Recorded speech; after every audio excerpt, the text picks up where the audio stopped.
എപ്പോഴും ഒരു മനുഷ്യന് സന്തോഷിക്കാൻ പറ്റില്ല.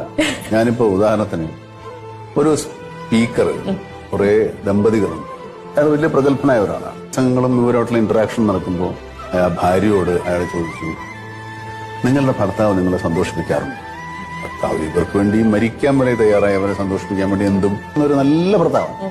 ഭർത്താവ് വിചാരിച്ചു ഇവര് എന്റെ ഭർത്താവിനെ സന്തോഷിപ്പിക്കുമെന്ന് പറയുന്നു. ആ സ്ത്രീ പറഞ്ഞു, എന്റെ ഭർത്താവ് എന്നെ സന്തോഷിക്കാറില്ല. അപ്പൊ ആ സ്ത്രീ അതിന് ഒരു വിശദീകരണം കൊടുക്കാന്ന് വെച്ചാൽ, എന്റെ ഭർത്താവ് എന്നെ സന്തോഷിപ്പിക്കാനുള്ള എല്ലാം ചെയ്യുന്നു. എന്റെ മക്കള്, എന്റെ ബന്ധുക്കള്, എന്റെ സിസ്റ്റേഴ്സ്, എന്റെ പാരന്റ്സ് എല്ലാവരും they are trying to make me happy.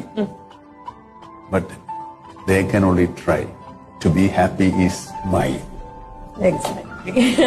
അല്ലേ? നമ്മളാണ് സന്തോഷിക്കേണ്ടത്, അതല്ലാതെ വേറൊരാൾക്കും സന്തോഷിപ്പിക്കണം.